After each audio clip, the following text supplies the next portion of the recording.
अस्सलामुअलैकुम वरहमतुल्लाहि वबरकातुहू। पारस novel by निम्र Ahmad. रात आई गुजर गई, सवेरा आया उतर गया और फिर अगली शाम डूबने लगी। अपने छोटे से बंगले के बालाई मंजिल के कमरे में खड़े फाइज ने आईने को देखते हुए सियाह सूट का आखिरी बटन बंद किया, टाई की नॉट दुरुस्त की, बालों को आखिरी दफा ब्रश किया और परफ्यूम उठाकर गर्दन पर स्प्रे किया। महलूल के कतरे उड़े और फिजा में बिखर गए। उसने चाबी, मोबाइल और वॉलेट उठाया, एक नज़र खिड़की से दिखाई देते पारस के घर पर डाली और फिर कमरे से बाहर निकल गया। चंद मील दूर शहर से जरा फासले पर वाक़ रिजवान हयात के बड़े से घर के ड्राइवर में सवेरा गाड़ी की पिछली सीट पर बैठ रही थी। उन्होंने ब्राउन सिल्क का नफीस लिबास सेबतन किया हुआ था, बाल जोड़े में बांध रखे थे, चेहरे पर उम्र के हिसाब से मेकअप और आंखों में अमाल के हिसाब से उतरी परेशानी वासिया थी। ड्राइवर ने कार का दरवाज़ा बंद किया और अपनी जगह संभाली। होटल जाना है, क्रोफर से कहकर वो खिड़की के बाहर देखने लगी। ड्राइवर सर हिलाकर कार रिवर्स करने लगा। मैं उस पार्टी में जाकर क्या करूंगी? पारस के घर में खड़ी तैयार हुई फेरोसा माई ने बदली से कहते हुए शकील को देखा, जो कोई 5-6 बार ड्रेसिंग मिरर के सामने खड़े होकर पीली शर्ट का कॉलर गहरे नीले कोट के ऊपर ठीक कर रहा था। क्यों अम्मी? तो पढ़े लिखे लोगों की कंपनी में खुद को गैर आरामदा महसूस करती है? वो हंसा। बकवास न कर, जल्दी कर, टाइम होने वाला है। उसने घड़ी को देखते हुए कानों के पीछे उड़सा दुपट्टा मजे सख्ती से उड़सा। वो मैडम साहबा भी हमारे साथ चलेगी क्या? हम अकेले जाएंगे? साथ ही खुले दरवाजे से नजर आती सीढ़ियों को देखा। हमें पहले जाना चाहिए, शकील कहते हुए दरवाजे की तरफ बढ़ गया। पहाड़ की दूसरी जानिब सड़क पर एक नीली कार दौड़ रही थी। ड्राइविंग सीट पर बैठा सुजा खामोश सा स्टीयरिंग व्हील पर हाथ रख के कार चला रहा था। उसकी कार का रुख रॉयल होटल की जानिब था। वो खामोश था मगर तमानीत के एहसास से लबरेज। पारस की बातें अब भी उसके दिमाग में घूम रही थी। ड्राइवर शकील और फेरोजा का होटल छोड़कर वापस आ चुका था। जब अपने घर की सीढ़ियां उतरती दिखाई दी, सियाह साड़ी और सीधी मांग निकालकर चौड़े में बंधे बाल, कानों में सिल्वर की बालियां, गर्दन में हीरों का नाजुक हार, ऊंची हील से पूरे एतमाद और कदम उठाती लंबी गर्दन तनी कार में आकर बैठी। Royal hotel ma'am? ड्राइवर ने कंफर्म करने के पूछा। नहीं, तनवीर साहब के घर चलो, हुक्मी अंदाज में कहकर उसने रुख फेर लिया। ड्राइवर ने हैरानी से बेकवी मिरर में उसे देखा, फिर कार स्टार्ट की। वो खामोश थी, सारा रास्ता खामोश ही रही। तनवीर साहब का घर भी आबादी से अलग थलग एक सब्ज पहाड़ी के पर बीच रास्तों के अंदर वाक़या था। ये वही घर था जहाँ चंद रोज कबल अफजल बाबा ने आकर शकील के अजाइम की खबर दी थी। आज उनका बरामदा खाली था। मैं 10 मिनट में आ रही हूँ। कार रुकती हुई तेजी से निकली और उसी तेजी से अंदर दाखिल हुई। बिना रुके बिना टिड़के उसके अंदाज में मानूसियत थी, जैसे वो अक्सर यहाँ यूं ही बेधड़क दाखिल हो जाती हो। अलबत्ता उसकी आंखों में जारियत थी, दबा दबा गुस्सा था, वो जैसे इनको कन्फ्रंट करने आई थी। उस स्टडी में आराम चेयर पर बैठे कोई किताब पढ़ रहे थे। उनकी दरवाजे की सिमत पुष्ट थी। जब वो अंदर दाखिल हुई, चंद लम्हे चौखट में खड़ी होकर वो बलते गुस्से पर काबू पाया, फिर तेज आवाज में बोली, आप जानते थे वो मेरा फाइनेंशियल एडवाइजर फैजान है, मगर आपने मुझे नहीं बताया। उन्होंने जवाब नहीं दिया, जैसे सुनाई न हो। आपको मालूम था कि वो फैजी हैं, मगर सबकी तरह आपने भी मुझसे छुपाया। ये मत कहिएगा कि आपको इल्म नहीं था। मैं मान ही नहीं सकती कि वो 1 महीना मेरे साथ मेरे इर्द गिर्द रहा और आप जानते न हो कि वो कौन है। उन्होंने वो रोज़ खामोशी बरकरार रखी, जैसे उस वक्त उस किताब से ज़्यादा अहम कुछ न हो। पारस का गुस्सा तेज होने लगा। मैं कुछ पूछ रही हूँ, आपने मुझे क्यों नहीं बताया कि फाइज दरअसल आपका भाई है? रिजवान ऊंची आवाज़ में बोली तो आर्म चेयर पर बैठे रिजवान हयात ने किताब बंद की, ऐनक उतारी और कुर्सी का पारस की जारी मोड़ा, फिर उसे देखते हुए धीमे से मुस्कुराए। क्या इन 7 माह में तुम्हें समझती रही कि मैं फैसले का इम्तिहान ले रहा हूँ पारस? उन्होंने नफी में सर को जंबिश दी। मैं तुम्हारा इम्तिहान ले रहा था पारस। पारस के चेहरे पर शौक उभरा, बेयकीनी, धोखा दिया जाने का एहसास। उसने भी इख्तियार चौखट को हाथ से थामा। मेरा मेरा इम्तिहान? और बिना पलक झपके उनको देख रही थी। मगर आपने कहा था कि आप ये सब इसलिए कर रहे हैं कि वो रुक गई। अधूरी बातें समझ आने लगी थी। उसकी आंखों में उतरी बेयकीनी सदमे में बदलने लगी। फैजान फैजान यहाँ क्यों आया है रिजवान?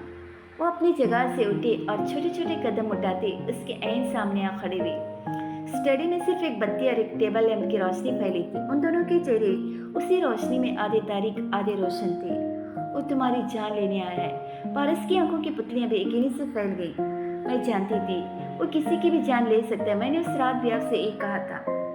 उसके लबों से निकले अल्फाज टूटकर फिजा में बिखरते गए। हर हर्फ के साथ रंग थी। सूती कौ से कुजा और रंगीन कमान धीरे धीरे स्टडी की हर बत्ती पे छाने लगी। ब्लैक एंड व्हाइट स्टडी में रंग भरने लगे। गहरे से हल्के तक का सफर और हल्के से गहरे तक की मुसाफत सब आपस में गुडमुड़ होने लगे, यहाँ तक कि हाल माजी बन गया और माजी हाल में तब्दील होता गया। वो दोपहर सफ़ेद थी। सलमान की मिर्री की पहली सफ़ेद दोपहर उसे याद नहीं था कि उसे कब सरमाए बर्फ पड़ी थी कि नहीं, मगर उसे इतना यकीन था कि उससे ज़्यादा हसीन बर्फ मलिका को हिसार में कभी नहीं पड़ी होगी। वो होटल के रेस्टोरेंट के बाहर ओपन एयर कैफे में कुर्सी पर बैठी थी। उसकी आंखें दूर दिखाई देते सफ़ेद पहाड़ों पर जमी थी। एक रात की बर्फबारी ने उनको बोड़ा कर दिया था। उसने सोचा और लबों पे मुस्कुराहट बिखर गई। खुले बाल शानों पर डाले और बहुत वकार से एक बाजू कुर्सी के हत्थे पर जमाई बैठी थी। उसका अंदाज अंदरूनी खुशी का गमास था, शायद खुशी से ज़्यादा इत्मीनान था जो उसके रगों पे से झलक रहा था। मिसेस रिजवान, बावर्ची वेटर उसके करीब आकर झुका। उस जरा से चौंकी, फिर रस्मी सा मुस्कुराई और इस्तफसार से अब्रू उठाई। आपके लिए कॉल है। साथ ही कॉललेस फोन उसकी जानिब बढ़ाया। रिजवान है? वो फारिग हो गए? फोन पकड़ते उसने गर्दन ऊंची करके दूर नजर आते एडमिशन ब्लॉक को देखा जहाँ रिजवान मीटिंग में मसरूफ थे। नहीं, कोई खातून है। वो हल्का सोचा कि फिर अचंभे से हेलो कहते फोन कान से लगाया। वेटर झुक कर कॉर्निश बजाता रुखसत हो गया। पारस मैडम, कोई और तेज लहजे में तंजिया बोली थी। जी फरमाएं। मुझे पहचाना तुमने? नहीं सॉरी, मैं बल्कि मुझे तुम पहचान भी कैसे सकती हो? मुझे तो अपनी दानिश में तुमने मक्खन से बाल की तरह भाईजी की जिंदगी से निकाल बाहर किया है। बहुत महारत से तुमने पत्ते खेले और बिलाखिर तुम जीत गई। अपनी फतह का जश्न कैसे मना रही हो फिर? जी क्या मतलब? वो आप दुख सुन रही थी। जहन जैसे समझ नहीं पा रहा था कि उसके साथ क्या हो रहा है। मैं सवेरा अरशद हूँ, रिजवान हयात की बहन। मगर तुम मुझे कैसे पहचान सकती हो? भाईजी को कभी तुमने इजाज़त जो नहीं दी कि वो तुम्हें हमसे मिलवाती। वो जहर उगल रही थी और पारस वो जहर न चाहते हुए भी अंदर उतारने पर मजबूर थी और अब वही जहर उसको नीला कर रहा था। मिसेस अरशद, आपको कोई गलत फहमी? मेरी बात मत काटो। मेरी बात काटने की हिम्मत आज तक भाईजी को नहीं हुई। तो तुम कौन हो? वो हलक की बल चिल्लाई थी। तो टिके की नौकरानी जिसको उसकी माँ ने होटल की ओस बेच दिया। तुम कौन हो? क्या औकात है तुम्हारी? हमारे भाई को हमसे छीन लिया, होटल छीन लिया, अब और कितना छीनना चाहती हो? तुम्हारी वजह से आज भाईजी ने मुझे ऐसी बात की जैसे मैं उनकी कोई दुश्मन हूँ। वो बुलंद आवाज से रो रही थी। पर सदमे से गंग रह गई थी। उसे पता ही नहीं चला कि कब एहसास से तौहीन ने उसके गाल दहकाए, कब आंखों को भाया और कब पानी के दाने गर्दन तक लुढ़का दिए।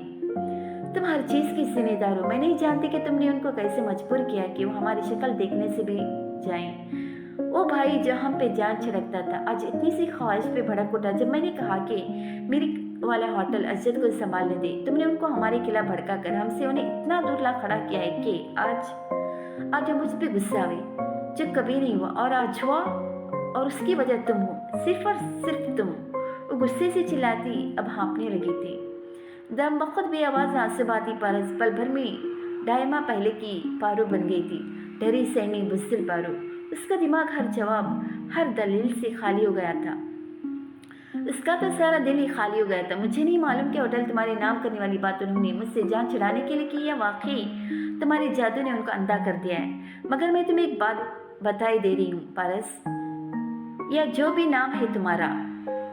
वो अब रो नहीं रही थी, खतरनाक लहजे में वार्न कर रही थी। पारस के जिस्म पे चोटियां रेंगने लगे। शायद वो बिच्छू थे जो डंक मार मार कर उसे नीला कर रहे थे।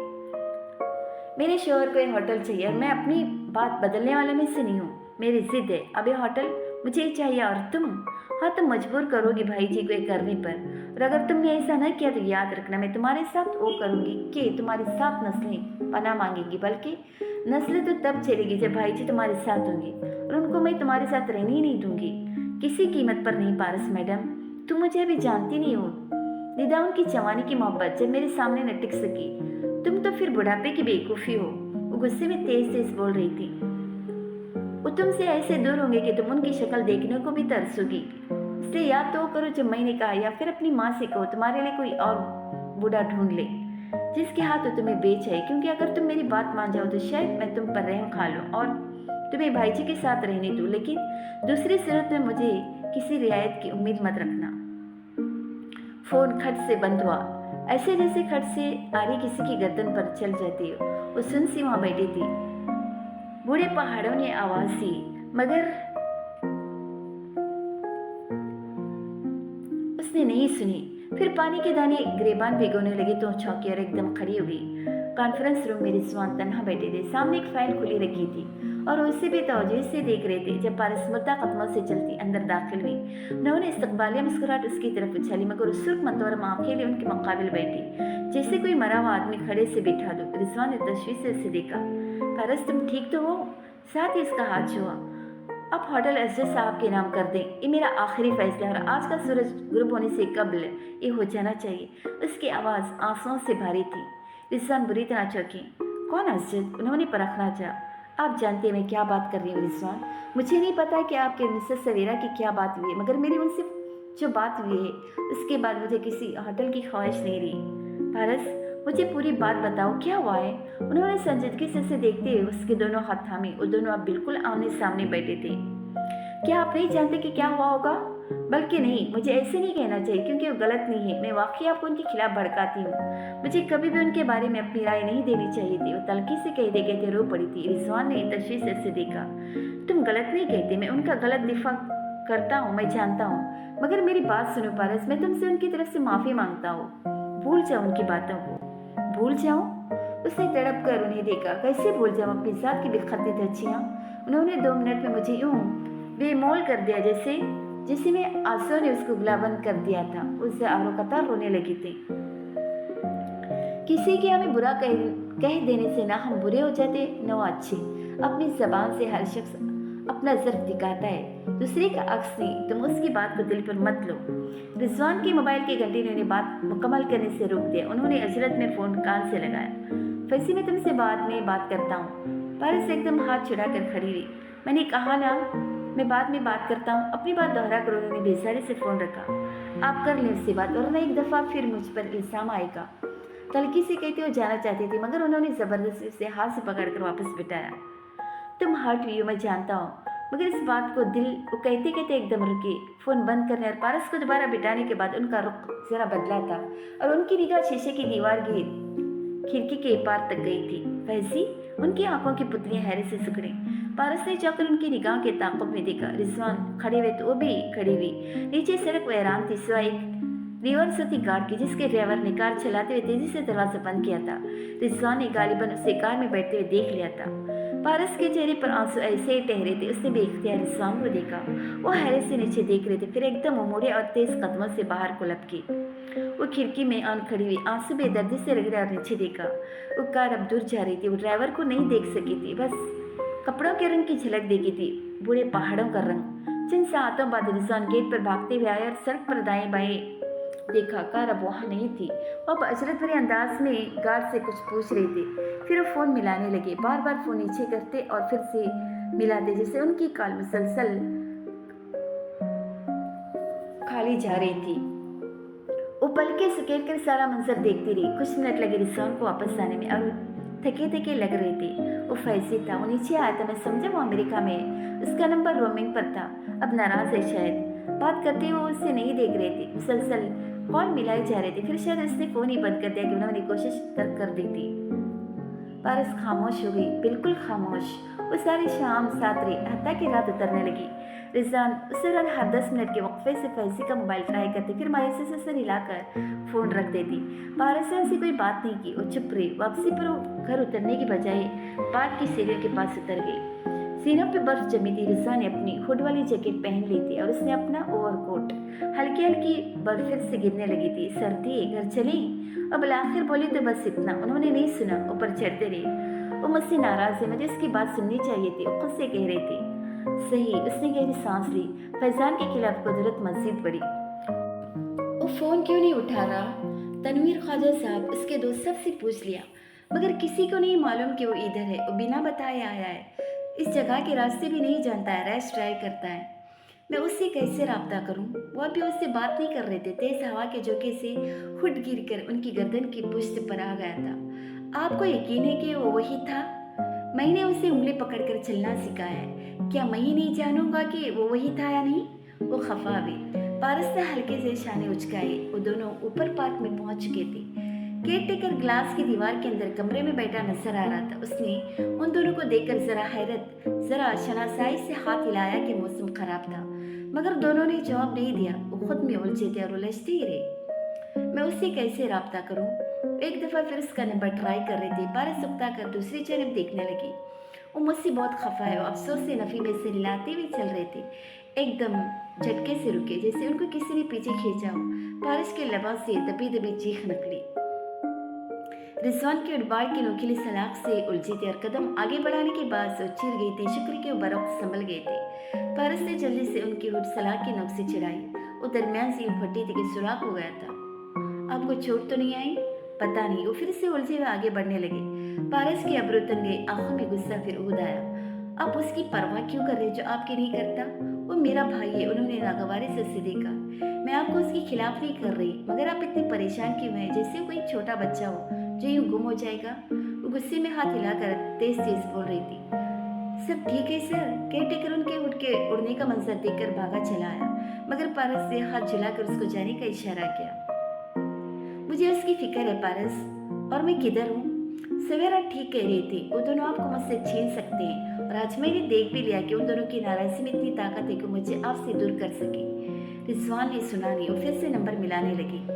कान पे लगाते उनके चेहरे पर उम्मीद जगी। घंटी जा रही थी। वो बेताब सुनते रहे। पारस पे रुक कर उनको बगौर देखने लगे। वो जो भी कहेगा उसका ट्रांसक्रिप्शन उसे रिजवान के चेहरे पर नजर आ जाना था, मगर अभी उससे कुछ कहा भी नहीं था, फोन भी नहीं उठाया था कि रिजवान की आंखें बेयकीनी से फिर गईं। वो सीढ़ियों की दहानी पर खड़े थे और यहाँ से पूरी सड़क दिखाई देती थी। दूर सफेद सड़क के उस तरफ एक सफेद कार खड़ी थी। वहां कोई कार से टेक लगाए सर झुकाए खड़ा था। बर्फ की गोले गिर रहे थे। हवा तेज हो रही थी। पारस ने सवालिया नजरों से रिजवान को देखा। उसी पल वो तेजी से हेलो बोले। क्यों फोन कर रहे हो आप मुझे? मैं कौन हूँ आपका? पारस ने नहीं सुना, मगर फैजी कह रहा था। फैजी, तुम इधर आए हो? मुझे नहीं पता था बेटे। तुम? मैं कहाँ हूँ? उससे फर्क नहीं पड़ता मैं कौन हूँ। उससे भी नहीं, क्योंकि मैं आपका कुछ नहीं लगता। मुझे आज आपा की सारी बातें सच्ची मालूम हो रही हैं। वो ठीक थी। आपने इस घटिया औरत की वजह से हमें बुला दिया। आज उसकी वजह से अपने दरवाजे पर आए खड़े भाई को आपने धुतकारा है। फैजी, मेरी बात सुनो। मैं तुम्हारा भाई हूँ। सारी जिंदगी तुम्हारे सर पर साए की तरह रहा हूँ। वो बेयकीनी से कुछ बोलने की सही कर रहे थे तो ना रहते, बेशक तब ना रहते, मगर अब यूं ना करते। आपने मुझे अकेला छोड़ दिया। अब आज से आप मेरे कुछ नहीं लगते। आप और मैं एक दूसरे के लिए मर गए। मैंने सुना था शादी के बाद लोग बदल जाते, मगर इतने बदल जाते ये नहीं जानता था। भाई जी, अब मुझे फोन मत कीजिएगा, और अगर मैं मर जाऊं तो मेरे जनाजे पर भी नहीं आएगा, क्योंकि मैं जितना आज अकेला हुआ हूँ पहले कभी नहीं हुआ। सुना आपने? मेरे जनाजे पर भी मत आइएगा। साथ ही फैजान ने कार की खिड़की पे जोर से मुक्का मारा। वो गुस्से में ऐसे ही किया करता था। छनाकी की जरा सी आवाज से हवा के शोर में दब गई थी। रिजवान ने सुना भी था और देखा भी, पर सिर्फ रिजवान को देख रही थी। फैजी, तुम ऐसे नहीं कर सकते। वो बिल्कुल बेयकीन थे। मेरा नाम भी मत ले। मुझे आज आपसे नफरत महसूस हुई है भाई जी। आप भी वही जवान बीवी के गुलाम मत निकले। कम से कम आपका जो इमेज मैंने जहन में बना रखा था वो ऐसा नहीं था। उसने दरवाज़ा खोला। शीशे के चंद टुकड़े सड़क पर गिरे। चंद अंदर। वो परवाह किए बिना बैठा और कार स्टार्ट की। वो नहीं जानता था कि वो किस सड़क पर है। वो दोपहर से होटल के अतराफ की सड़कों पर फिर रहा था। वो नहीं जानता था कि रिजवान का घर यही है, और एक तो हरगिज़ नहीं कि उस ऊंचे पार्क से अतराफ की चारों सड़कें दिखाई देती। फैजान, सुनो, मेरी बात सुनो। फोन बंद हो चुका था। एकदम सीढ़ियों की जानिब लपके। पारस उनके पीछे भागी। रिजवान आराम से। बर्फ है, मगर वो तेज तेज बदहवा से जीने उतरने लगी। बर्फ स्लिपरी थी और तीसरी जीने पर उसकी फिसलन ने रिजवान का पांव लड़खड़ा दिया। वो एकदम फिसले और फिर लड़खने लगी। सफेद कार अब सड़क का मोड़ काट कर दूर जा चुकी थी। वो चीखती हुई उनके पीछे भागी। ऊपर से केयरटेकर भी उन्हें पुकारता दौड़ता चला आ रहा था। रिजवान सीढ़ी के दहाने पर जा गिरी। खून की बूंदें उनके सर से निकली और इर्द गिर्द तालाब बनाने लगे। उसने बदहवासी से चिल्लाते उनका सर अपने हाथों पर उठाया। वो खून में नहा रहे थे, मगर उनकी आंखों में वही बेयकीनी थी। फैजी, ऐसे नहीं कर सकता। वो अब भी वही थी। मैं गाड़ी का इंतजाम करता हूँ। केयरटेकर वापस ऊपर को भागा। पारस को सिर्फ लफ्ज गाड़ी समझ आया। मैं बाबा को बुलाती हूँ। रिजवान, आपको कुछ नहीं होगा। मैं वो उसी बदहवासी से सामने घर की सिम दौड़ी। अफजल बाबा चंद मिनट बाद उनको अस्पताल ले जा रहे थे। पारस ने अपना कोट उतार कर रिजवान के जख्म पर रख दिया था, मगर खून बहे जा रहा था। उनका सर फटा था और उससे आगे वो सोचना नहीं चाहती थी। रिजवान, आंखें खोले। मुझसे बात करें। वो रोती हुई बार बार उनको पुकार रही थी। वो होश खो रहे थे, मगर उन उभरती डूबती सांसों में एक फिक्रा उनके लबों पर था। फैजी से कहना मेरे जनाजे पर आ जाए। पापा जल्दी चलाओ तेज। वो बिल्कुल बदहवास हो चुकी थी। घबराहट, बुखलाहट, डर। उसने अस्पताल पहुंचते ही तनवीर साहब को फ़ोन किया और वो फ़ौरन भागे चले आए। रिजवान को आईसीयू में ले जाया गया था। अस्पताल उनके होटल से जरा दूर था, इसलिए पहुंचने में देर लगी। आधे रास्ते बाद रिजवान बेहोश हो गए थे। अफजल बाबा और पारस वहीं बाहर बैठ गए। बाबा परेशान थे और शौक थी। बस बेड पर बैठी रही, जैसे जैसे होश हवास खो दी हूँ। टूटी कटी सी पारस। तनवीर साहब के आने से कदर ढारस मिली। उनको देखकर रोने लगी। रिजवान ठीक तो हो जाएंगे ना? वो बार बार उनसे पूछती। वो कोई जवाब न दे पाते। अफसर बाबा को उन्होंने घर भेज दिया था ताकि वो जाकर फिरोजा माई को बता दें और ले आए। उसी अवस्था में रिजवान को बुलाकर होश आया। वो मजीद सब्र नहीं कर सकती थी। बुलाने पर अंदर चली आई। उनका सिर पट्टियों में जकड़ा था। बायां बाजू फ्रैक्चर हुआ था। कमर पर शदीद चोटें आई थी। डॉक्टर ने कहा था कि उनको कमर के ऑपरेशन की जरूरत है, जिसके लिए उन्हें बाहर ले जाना होगा। फिलहाल तो खैरियत से थे, खामोश शेर कुछ सोच रहे थे। मैं बहुत डर गई थी। उनको अपनी तरफ देखते पाकर उसके आंसू फिर से गिरने लगे। फैजा ने कहा था कि मेरे जनाजे पर नहीं आएगा। उनके होठों से निकलने वाले पहले अल्फाज ही थे। पारस को जैसे सदमा लगा। आपको अभी इसका ख्याल है? रिजवान वो आपको छोड़कर जा चुका है। अब मत सोचे उसके बारे में। वो फैजी था वहाँ सड़क पर। उसने मुझे नहीं देखा। वो रुक रुक कर बोल रहे थे, छत को देखते हुए जैसे वहाँ थी ही नहीं। मैं उसे रोकने जा रहा था। उसने मुझे नहीं देखा। अगर वही था तो आपकी हालत का वही जिम्मेदार है। अगर आपको कुछ हो जाता तो मैं उसे जान से मार देती। वो फट पड़ी थी। पारस, उन्होंने थकी थकी निगाह से उसे देखा। वो उनके बिस्तर के जरा करीब आई। क्या तुम मेरी एक बात मानोगी? जी बताएं। उसने आंसू रगड़े। तनवीर को अंदर अंदर भेज दो और फिर वो जैसे कहे वैसे करना। मगर अच्छा, उसे ज्यादा तरद्दुद नहीं किया। उनको अंदर भेजकर खुद बाहर आ गई। काफी देर बाद तनवीर साहब बाहर निकले। क्या हुआ? उनको देखती उठ खड़ी हुई। वो बहुत संजीदा लग रही थी। रिजवान भाई की जान को खतरा है, मगर अभी तो डॉक्टर कह रहा था कि वो स्टेबल है। उसे हैरत का झटका लगा। उस चोट से नहीं, बल्कि सवेरा और असजद से। क्या मतलब? सवेरा और असजद कुछ दिन तक पाकिस्तान आ रहे हैं और उनके इरादे दुरुस्त नहीं है। उन्होंने रिजवान भाई के पुराने वकील से भी रब्ता किया है। वो साजबाज करना चाहते हैं। उनके अंदाज से लगता है जैसे रिजवान भाई की मौत की जल्द तवक्का कर रहे हैं। उन हालात में उनके लिए रिजवान भाई को मारना और भी आसान होगा। मैं होटल उनके नाम कर दूंगी, प्लीज उनसे हमारी जान छुड़ा दी। वो फिर से रोने को आ गई। नहीं मिसेस पारस, आपको ये नहीं करना, बल्कि आपको वो करना है जो मैंने और रिजवान भाई ने तय किया है। हमें कुछ अरसे के लिए रिजवान भाई को इलाज के लिए बाहर भेजना है। तब तक हमें उनकी सेफ्टी के लिए जाहिर करना है कि वो जरा देर को रुके। पारस बेकरार नजर से उनको देखती रही थी कि उनका इंतकाल हो चुका है। क्या? वो शशद्र रह गई। मैं जानता हूँ कि हम उनकी सिक्योरिटी सख्त कर सकते, उनके लिए और भी इक़दाम कर सकते, मगर वजह सिर्फ ये नहीं है। रिजवान भाई कुछ अरसे के लिए मंजर-ए-आम से गायब होना चाहते हैं। आज के वाक़े का उनके जहन पर गहरा असर है। वो देखना चाहते हैं कि अगर वो मर जाते तो आपके साथ उनके रिश्तेदार क्या करते। वो देखना चाहते हैं कि वो अपनी जायदाद किसके लिए छोड़ कर जाएं। वो ये भी देखना चाहते हैं कि उनके मरने के बाद कौन उनके लिए क्या करता है। पारस के लबों पर तल्ख मुस्कुराहट उभरी। वो फैजी को आजमाना चाहते हैं। वो देखना चाहते हैं कि फैजी उनके लिए आता है या नहीं। मगर ये खेल वो कब तक खेलना चाहते हैं? बस एक चंद माह, जब तक कि उनका इलाज मुकम्मल न हो जाए। तब तक मैं सवेरा रजत के पेपर्स में स्क्रेशन वालों के कुछ सवाल छूने की कोशिश करूंगा। अब फोन पर रिजवान भाई से राब्ते में रहेंगी। वो जितनी रकम बताएं आपको मेरे अकाउंट में ट्रांसफर करने की, ताकि उनका इलाज हो सके। और क्या लोग सवाल नहीं करेंगे? उसका जहन बिल्कुल माफ हो रहा था। वो वहीं बेंच पर ढेर से हुई। आप या तो अपने शोहर की फिक्र कर लें या लोगों की। मिसेस पारस, तनवीर साहब ने जज्बात से आरी अंदाज में कहा। लाश का इंतजाम मैं करूंगा। ताबूत ताला बंद होगा। आप कहेंगे कि लाश की हालत खराब है, इसलिए वो पेटियों में जकड़ गए। धुंधले शीशे से आधा चेहरा कोई नहीं पहचानेगा। आप इन सबको कहना कि वो सीढ़ियों से गिरे थे। अलबत्ता मैं अपने तौर पर फैजान को बताने की कोशिश करूंगा कि उनके सर की पिछली तरफ किसी नुकीली चीज का निशान था। वो क्यों? वो चौंकी, ताकि फैजान आज सवेरा एक ख्याल करें कि मैं उनका वफादार हूँ और उनको रिजवान भाई की सो कॉल्ड कत्ल की साजिश से आगाह कर रहा हूँ। तो आप किसके वफादार है? उसने गौर से उनका चेहरा देखा। मैं सिर्फ रिजवान भाई का वफादार हूँ। वो पहली बार जरा से मुस्कुराई। और ये सब कुछ उन्होंने मुझे खुद क्यों नहीं कहा? बहुत देर बाद बोली, क्योंकि आप बहस बहुत करती हैं। पारस से तिल मिलाकर उन्हें देखा, मगर जब्त कर गई। क्या मैं एक दफ़ा उनसे मिल सकती हूँ? नहीं, उनको शिफ्ट किया जा रहा है। मुकम्मल राजदारी के लिए ज़रूरी है कि आप ये फ़र्ज़ कर लें कि वो वाक़ई उन्होंने फ़िक्रा अधूरा छोड़ दिया। उसी असना में अफसल बाबा आते दिखाई दिए, साथ में फ़ेरुज़ा माई भी थी। क्या हुआ बड़े साहब को? वो सीढ़ियों से गिर गए थे। हम अस्पताल आए, डॉक्टर से बहुत कोशिश की, मगर उनका दरअसल आधे रास्ते में इंतकाल हो गया था। तनवीर साहब बता रहे थे, वो जानते थे कि अगले 4 माह अब तनवीर साहब ही तमाम निशानात को मिटाने में लगे रहेंगे।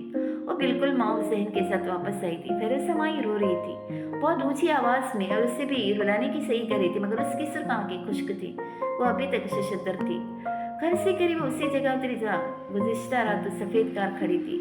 वहाँ बर्फ पर अब भी शीशे के टुकड़े पड़े थे। उसने एक बड़ा टुकड़ा उठा लिया और अपने पर्स में उसी तरह महफूज कर लिया जैसे फैजान के लिए नफरत अंदर मुठ्ठी थी। बर्फ ने उसे करते हुए देखा, मगर खामोश रही। बहुत अरसे बाद उस बेवा पर रोई जिसका शोहर मरा नहीं था, और जब वो रोई तो पिघल कर झरनों में बह गई, यहाँ तक कि पहाड़ों का बुढ़ापा ढल गया और जवानी फिर से अपनी जुबान पर आ पहुंची। 7 रंगों की कमान ने रोशनी की रफ्तार से अपना सफर तय किया, यहाँ तक कि वो 2 आधे रोशन और आधे तारीख चेहरों के साथ आन ठहरी जो उस स्टडी रूम में आमने सामने खड़े थे।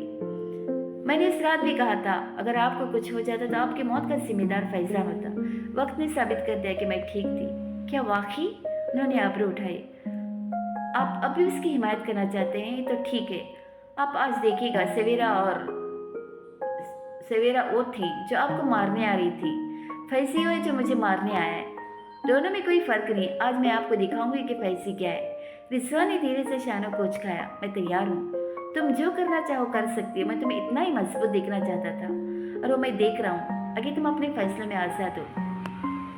पारस ने गहरी सांस लेकर खुद को जैसे कंपोज किया और मुस्कुराई। ठीक है, फिर मैं पार्टी में जा रही हूँ, और मुझे मालूम है कि वहाँ फैजान आया होगा।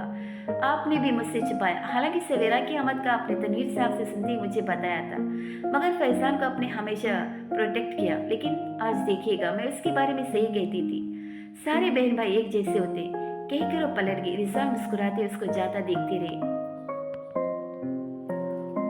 और कमरे की सजावट नहायत खूबसूरती से की गई थी।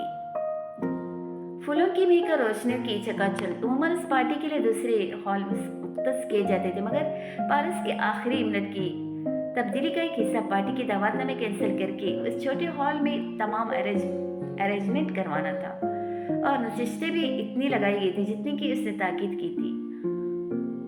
2-2 कुर्सियों की 4 मेजें, किसी के नाम नहीं लिखे थे। फिर भी फ़ेरुज़ा माई शकील के हमरा बैठी थी और सवेरा तन्हा।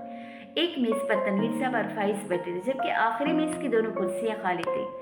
शकील काफी देर से बाहर था, अभी वापस आया था। साथ ही उसने सवेरा को आंखों से कुछ इशारा किया था, जिसे उन्होंने समझकर सिर हिला दिया था। फाइज ने तो नखियां से उस इशारे को देखा था और इसके मुताबिक सोचा भी था। फ़ेरुज़ा माई अलबत्ता टुकर टुकर खाली हॉल देख रही थी। ये है पार्टी, सिर्फ हम लोग हैं, बाकी कोई नहीं आया। वो आ गया ना तुम्हारे रिश्तेदार। शकील ने तमस्कर से अंदर आते सुजा की तरफ इशारा किया, जो हॉल का सन्नाटा देखकर मुताज्जिब सा रह गया था। उसे सबकी तवक्का नहीं थी। पारस की खाली मेज की तरफ बढ़ा तो उस पर रिजॉर्ट लिखा पाकर ठहर गया। फिर सवेरा के हमरा खाली कुर्सी पर कतरी हिचकिचाते हुए बैठ गया। कमरे में खामोशी छाई रही। सब चुप थे। उनको इंतजार था। किसका? वो जानते थे। क्यों? वो जानने की कोशिश कर रहे थे। बारीक कील की टिक टिक ने फिजा में इर्तियाश पैदा किया। सियाह साड़ी में मलबूस पारस तनी हुई गर्दन के साथ चलती अंदर आ रही थी। उसके लबों पर मुस्कुराहट थी, वही मुस्कुराहट जो गुजरे 7 माह गायब रही थी। Good evening everyone. उसे आते देखकर फाइज और तनवीर साहब खड़ी हो गई। वो मुस्कुरा कर सबको मुखातिब करके बोली और इशारे से फाइज को अपने साथ आकर खड़े होने को कहा। उसे सर को खम दिया और पारस के बाएं जानिब खड़ा हुआ। अलबत्ता उसके चेहरे पर इस्तिराब था। क्या होने जा रहा था वो नहीं जानता था। मेरा ख्याल है सब मेहमान आ चुके हैं, इसलिए मुझे आप सबका तारुफ करवा देना चाहिए। वो मुस्कुरा कर कह रही थी, ये तनवीर साहब है, हमारे बहुत वफादार साथी। ये सवेरा है, रिजवान की आजीज बहन। ये मेरे वालिद की वाइफ मिसेस फ़ेरुज़ा हैं। ये उनके बेटे शकील और ये मेरे ताया के बेटे शुजा। वो सबकी तरफ हाथ से इशारा करती मुस्कुरा मुस्कुरा कर कह रही थी। जवाब में कोई अच्छे और कोई बुरे मुंह के साथ सर को खम देकर तारुफ कबूल करता। आखिर में फाइज की तरफ घूमी, मुस्कुरा कर उसकी आंखों में देखा और आवाज बुलंद बोली, अरे फैजान हयात है, रिजवान के भाई, मुझे खुशी है कि आपने हमारी दावत कबूल की। फैजान एक एक लफ्ज पर जोर देकर उसने कहा। फैजान उस जज्बाती कैफियत से निकल चुका था। जब वो बौखला घबरा जाता। पारस के अंदाजा तौर से पहले ही किसी अनहोनी की खबर दे चुके थे, इसलिए वो अंदरूनी झटके और शौक पे काबू पाकर फीका सा मुस्कुराया। मुझे खुशी है कि आपने मुझे बुलाया पारस। उसका लहजा निगाहें सब मुख्तलिफ था। उसके सामने कोई सर झुकाता मुअद्दब एम्प्लॉय नहीं बल्कि उसके शोहर का भाई खड़ा था। ये पारस की उम्मीद से कम रद्द-ए-अमल था, मगर वो मायूस नहीं हुई। शकील और फेरोज़ा माई बुरी तरह चौंके थे, मगर किसी ने कुछ नहीं कहा। बहुत देर कर दिया आपने आने में फैजान, मैं तो हमेशा से आपके करीब था। आपने पहचाने में देर कर दी। वो भी मुस्कुरा रहा था, अलबत्ता उसकी निगाहें सख्त पथरीली थी। वो जवाब में कुछ कहना चाहती थी कि फोन बजने लगा। उसने ये बात लबों पे रोककर हाथ में पकड़ा मोबाइल देखा। कोई गैर शनासा नंबर। हेलो। पारस ने फोन कान से लगाया और रिजवान की आवाज़ सुनने की तवक्का कर रही थी, मगर ये कोई रिजवानी आवाज़ थी। मिसेस पारस, जल्दी से नीचे आए। रिसेप्शन पे कोई औरत आई है आपसे मिलने। उसके पास एक पैकेट है जो उसे रिजवान साहब ने किसी ज़माने में दिया था। वो यही बता रही है, किसी को पैकेट नहीं दे रही। प्लीज़ आप नीचे आ जाएं। फ़ोन कट गया और ज़रा से उलझी। फैजान उसी तरह से देख रहा था। एक्सक्यूज़ मी, वो सबको देखकर बोली और बाहर की जानी पड़ी। फैजान ने आंखें सकेरे उसको जाते देखा, फिर गर्दन मोड़ी तो शकील के लबों पर जरा से मुस्कान थी। साथ ही उसे सवेरा को देखा, सवेरा ने उसको। फैजान ने बगौर उन दोनों की निगाहों के तबादले देखे और फिर बाहर जाती पारस को। वो तेज कदमों से चलती बाहर आई। वो 2 कॉरिडोर मुड़कर उस रादरी में आ गई जहाँ लिफ्ट थी। लिफ्ट के बाहर सिग्नल बता रहा था कि उसी फ्लोर पे। पारस ने मोबाइल पे रिजवान का नंबर मिलाया और लिफ्ट के दरवाजे का बटन दबाया। सस की आवाज़ के साथ दोनों दरवाजे खुले। पारस को अपने पीछे दौड़ते कदमों की आवाज़ आई और सामने नीम रोशन लिफ्ट। उसने मोबाइल कान से लगाते हुए अंदर कदम रखा। उसका पाँव अभी जमीन पर पड़ा ही नहीं था कि किसी ने उसका बाजू दबोच कर उसको पीछे खींचा। उसकी लबों से दबी दबी सी गराह निकली। वो लड़खड़ा कर कॉरिडोर की दीवार से टकराई और गिरती चली गई। उसका सर गोल गोल घूम रहा था। मोबाइल जमीन पे जा गिरा था। एक मुश्किल अपने चकराते सर को संभालते उसने आंखें उठाई। सामने फैजान खड़ा सख्ती से लब बेचे उसे देख रहा था। लिफ्ट का दरवाजा हुनूस खुला था। पारस ने अब देखा, लिफ्ट अंदर नहीं थी, अंदर खला था। वो दीवार का सहारा लेकर उठी और दरवाजे से अंदर देखा। उसकी आंखें हैरत से फट पड़ी। लिफ्ट कई मंजिलें नीचे गिरी पड़ी थी। अगर वो अंदर कदम रख देती तो। उसने बेयकीनी से पलटकर फैजान को देखा। मेरी बहन और तुम्हारा भाई, मैं जानता था वो ये सब कर रहे हैं। ये मत समझना कि मुझे तुम्हारी फिक्र थी, सिर्फ इसलिए बचाया कि तुम मेरे भाई की बीवी रही हो। उसे सपाट नजर से घूरता पलट गया। पारस गहरी गहरी सांस लेती वे यकीन से उसके पुष्प को देखती दीवार से लगी खड़ी रही। उसका हाथ अभी तक उसके दिल पे था। मौत खेलना बहुत आसान था, झेलना बहुत मुश्किल। उसने जरा सी गर्दन फेर कर दोबारा उस खाई को देखा। देखते और झिरझिरी आई जिसमें पे चुंटियां रंगने लगी। उसने आंखें बंद की, चंद गहरी सांसें लेकर उसको कंपोस्ट किया और झुककर मोबाइल उठाया। रिजवान की कॉल मिली नहीं थी या बंद हो गई थी, उसे मालूम न था। वो जब दोबारा हॉल में दाखिल हुई तो बावजूद कोशिश के उसके चेहरे की उड़ी रंगत, हाथों की नामहसूस गर्जिश और कदमों की बेसबाती छिपी न रह सकी। उसको अंदर आते देखकर शकील बेख्तियार सीधा हुआ, फिर सवेरा को देखा। उनके लब भीज गए, आंखों में गुस्सा उदाया। लिफ्ट के साथ एक हादसा पेश आया। मैंने रिसेप्शन पे इतला दे दी है, वो लिफ्ट बंद करवा रही। फैजा ने सरसरी से अंदाज में इतला दी। सवेरा ने जैसे जब्त करते हुए पहलू बदला। पारस का रंग अभी तक सफेद था। वह मुश्किल फीका सा मुस्कुराई। उसी मरकजी जगह आ खड़ी हुई जहाँ फैजान और वो पहले खड़े थे और जहाँ फैजान अभी तक खड़ा था। सारा प्लान, सारा लाहे अमल चौपट हो गया था। हालात की जरा सी हिचकी ने सब डिस्टर्ब कर दिया था। आप कुछ कह रही थी मिसेस पारस? फैजान ने सिलसिला कलाम वहीं से जोड़ना चाहा। अपने भाई के साथ होने वाली ट्रेजेडी का इल्म तो होगा आपको। अपने सोचे गए अल्फाज जहराने लगे, मगर उनमें वो जान नहीं थी जो 10 मिनट पहले खेल जाने पे होनी थी। मुझे मालूम है, मैं यही मालूम करने आया हूँ कि उस सब में किसका हाथ है। शुजा ने भी एकदम मुशर्रफ सा होकर पहलू बदला। वो परेशान हो रहा था।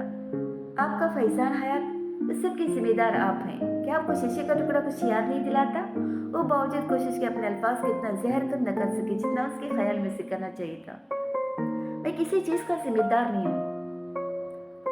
आप उस वक्त वहीं थे जहाँ रिजवान और मैं थे। हमने आपको देखा था, रिजवान ने आपको पहचान लिया था। वो आपके पीछे भागे थे जिसकी वजह से उनका पाँव फिसला और आपने उनको धक्का दिया था। मिसेस पारस, सवेरा मस्जिद बर्दाश्त न कर सके और ऊंची आवाज में बोले। हॉल में एकदम सन्नाटा छा गया। सुजा ने बेयकीनी से सवेरा को देखा। पारस के चेहरे पर वही इस्तिराब था। फैजान गौर से पारस को देख रहा था। क्या सबूत है आपके पास? उस बेबुनियाद इल्ज़ाम का। वो बोली तो उसकी आवाज़ में शिकस्तगी थी और इस सवेरा के इल्ज़ाम की वजह से नहीं बल्कि उस वाक़े की बात थी। आपकी अपनी रिकॉर्डिंग क्या मैं सुनाऊं?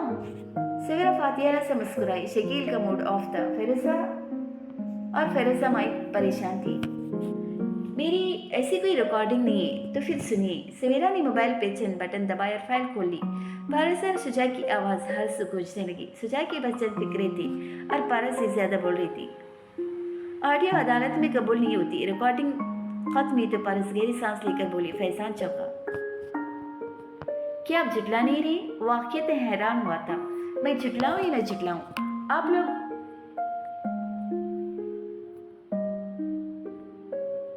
मेरा कुछ नहीं बिगाड़ सकते। ये ऑडियो कोई सबूत नहीं है। वो पुरसुकून थी और नहीं बीती। वो एक वक्त में दो लोग थी।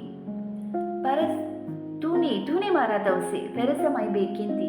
पारस चलने में खामोश रही। सब उसी को देख रहे थे। हाँ, मैंने उनको धक्का दिया था, मगर आप लोग मेरा क्या बिगाड़ सकते हैं? फैजान के जबड़े इतनी सख्ती से भेजी कि गर्दन की नसें उभरने लगी। उसकी आंखों में गुस्सा ऊद कराने लगा। मैं समझता था आप बेकसूर हैं, मगर नहीं, आप ही उस सब की जिम्मेदार थे। अगर ये बात आप पहले कहते तो मैं आपको हरगिज न बचाता। वो शदीद सदमे में था, दुख में था, गुस्से में था। मैं इस ऑडियो को मीडिया पे दे सकती हूँ। हर जगह तुम्हारी बदनामी होगी और बिलाखिर अथॉरिटीज को ये केस खोलना ही पड़ेगा। पारस, सवेरा के पास पूरा मंसूबा था। पारस बिल्कुल चुप हो गई। मगर आप ऐसा नहीं करेंगे। पहली दफा परेशान नजर आने लगी। हम ऐसा जरूर करेंगे। फैजान कहते वापस अपनी कुर्सी की तरफ चला गया, जैसे उसके साथ खड़ा भी नहीं होना चाहता था। नहीं, आप ऐसा नहीं करेंगे। आप इस बारे में बात कर सकते, कोई एग्रीमेंट कर सकते। वो बेकरार हुई। मसलन हमारी जबानबंदी की कीमत के तौर पर तुम हमें क्या दे सकती हो? सवेरा की आंखें चमकी। आप क्या लेना चाहती हो? वाजिया शिकस्त को दा नजर आ रही थी। भाईजी के तमाम होटल्स, वरना तुम जेल में सारी उम्र सड़ोगे और उस जवानी में ऊपर चली जाओगी। फैसला तुम्हारा है। तमाम नहीं, सिर्फ बाकी के दो होटल्स। वो जैसे जमा तफरी करने लगी थी। मैं इस होटल से नीचे किसी शे पर राजी नहीं होंगी पारस, मगर मैंने आपको होटल दे दिए तो मैं कहाँ जाऊंगी? भाईजी की दिलाई हुई ज्वेलरी तुम रख सकती हो, घर रख सकती हो, फिर दोबारा फंसा लेना किसी बूढ़े को, उसे भी मार देना, मगर हमें अपने होटल्स चाहिए। आप उसकी यूं तौहीन नहीं कर सकती। सुजा तिल मिलाकर बोला। चुप रहो। सवेरा नागवारी से उसे घूरा। ठीक है, मैं आपको होटल्स दे दूंगी। उसने जैसे बहुत तकलीफ से फैसला किया था। पारस, बेवकूफ मत बनो, ये तुम्हारा कुछ नहीं बिगाड़ सकते। शुजा ने भी इख्तियार से रोकना चाहा।